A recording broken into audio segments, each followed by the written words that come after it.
Herzlich willkommen zur ersten Ausgabe von HOSI Gespräche, eine neue Videoreihe, wo ich zusammen mit den Musikerinnen und Musikern der Hofe Symphoniker spreche über die Konzertprogramme, aber auch über ihr Leben hier im Sinfonieorchester in Hof, damit auch Sie, die Mitglieder des Orchesters, besser kennenlernen.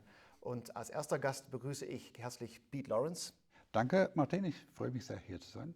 Als britischer Musiker in unserem Orchester, der einzige einzige, ja. britische Musiker, ein perfekter Gast für unser Programm mit englischer Musik. Was würdest du sagen, ist typisch britisch? Was ist typisch britisch?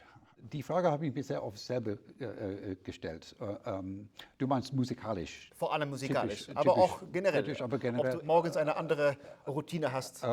Das glaube ich nicht. Ich bin mehr als mein halbes Leben in Deutschland und ich trinke gerne meinen Kaffee und, zum Frühstück. Und in England trinkt man natürlich Tee. Schwarztee, genau. Schwarztee, genau, mit Milch.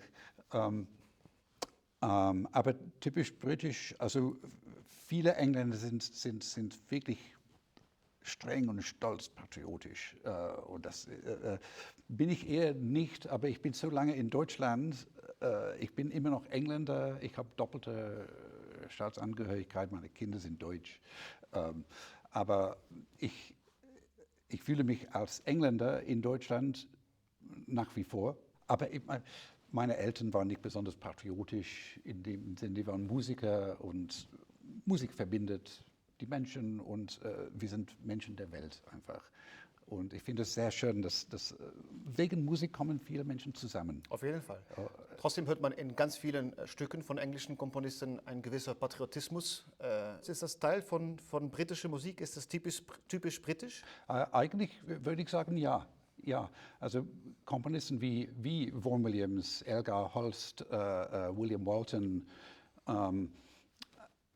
haben sehr viel so ältere so Volkslieder auch mitgenommen.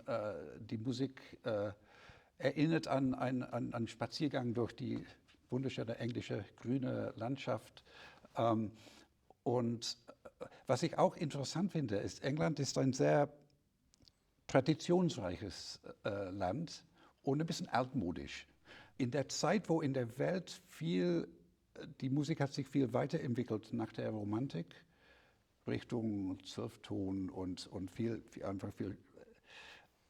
könnte man sagen, weniger gängige Musik in England, ist es eher romantisch geblieben. Ja.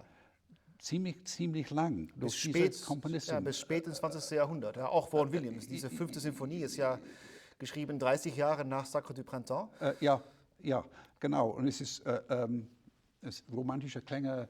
Und ich bin neben meiner Arbeit als Trompeter bin ich auch Komponist und ich glaube, das hat mich auch geprägt, weil ich schreibe auch mehr so Richtung Filmmusikstil und vielleicht deswegen, weil ich Engländer bin, weil ich das von den anderen großen englischen Komponisten gehört habe. Filmmusik finde ich ein gutes Stichwort. Ich finde auch, dass diese 5. Symphonie von Vaughan Williams eben an sehr vielen Stellen sehr filmisch angehaucht ist. Allein schon der Anfang, man hat das Gefühl, der schildert wirklich eine Landschaft musikalisch. Dennoch ist diese 5. Symphonie von Vaughan Williams vielleicht etwas anders als zum Beispiel die patriotischen Stücke, die Edward Elgar geschrieben hat. Die 5. Symphonie wurde ja geschrieben mitten im Zweiten Weltkrieg und ist doch irgendwo auch eine Suche nach Frieden. Zumindest ist das für ich darin. Ich weiß nicht, hast du einen persönlichen Bezug zu der 5. Symphonie von Vaughan Williams?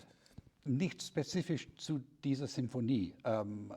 Ich hab tatsächlich einen persönlichen Bezug zu Vaughan Williams grundsätzlich, das ein bisschen am Anfang nicht ganz so schön klingt, weil mein Vater war ein toller Musiker. Ich habe ihn immer als Musiker respektiert und seine Meinung, der konnte Vaughan Williams nicht leiden. Und deswegen habe ich das selber auch einfach angenommen und ich habe mich mit Vaughan Williams gar nicht beschäftigt. Und dann, als ich Teenager war, hatte ich die Möglichkeit, ich glaube, es ist die erste Symphonie, ist die C-Symphonie. Eine der ersten, ja genau. Ja. Mit Chor und Orchester. Ich hatte die Möglichkeit, dieses Stück zu spielen. Das war das erste Mal, dass ich wirklich mich mit Vaughan Williams beschäftigt habe. Und ich habe dieses Stück gespielt und ich war total beeindruckt. Es hat total Spaß gemacht zu spielen. Majestätische Musik und wunderschöne Klänge, erinnernd an die Natur in England und die Menschen, die Landschaft. Und dann habe ich meine eigene Meinung dann geändert und ich habe gedacht, das ist ganz, ganz tolle Musik, wunderschöne Musik. In der ersten Konzerthälfte gibt es 2 Werke ausschließlich für Streichorchester. Einmal die Serenade für Streicher von Edward Elgar und dann die deutsche Erstaufführung von Doreen Carbithens Konzert für Klavier und Streichorchester. Hast du die beiden Werke schon gehört? Und die Streichorchester-Serenade kenne ich sehr gut, ich habe es sogar gespielt auf Geige. Noch im Orchester hast Noch du die Elgar auch mitgespielt? Und ich liebe diese Musik, weil meine Eltern beide Cellisten waren. Natürlich, das Elgar, fast das berühmteste Werk von ihm ist sein Cellokonzert. Auf jeden Fall, Neben Pomp and Circumstance natürlich, aber als großes Orchesterwerk. Und natürlich kenne ich diese Werke sehr, sehr gut aus meiner Kindheit. Wunderschöne Musik. Das Klavierkonzert wird für alle eine Entdeckung sein. Das Stück ist leider sehr unbekannt geblieben. Also wir freuen uns sehr, dass wir in Deutschland das erste Mal dieses wunderschöne spätromantische Klavierkonzert von Doreen Carbithon hören können. Ich werde auf jeden Fall spätestens in der Generalprobe gerne zuhören, weil ich kenne das Stück nicht und interessiert mich. Auch als englischer, weil ich selber englischer Komponist bin, vielleicht nicht auf diesem Niveau, das darf ich nicht sagen. Aber ich freue mich drauf, die beiden Stücke in der ersten Hälfte, wo wir leider nicht dabei sind als Blechbläser, aber einfach zuzuhören. Sehr schön.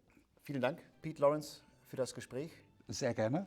Wir freuen uns auf das Konzert an diesem Freitag um 7:30 in der Freiheitshalle, das 7. Sinfoniekonzert Englische Eleganz.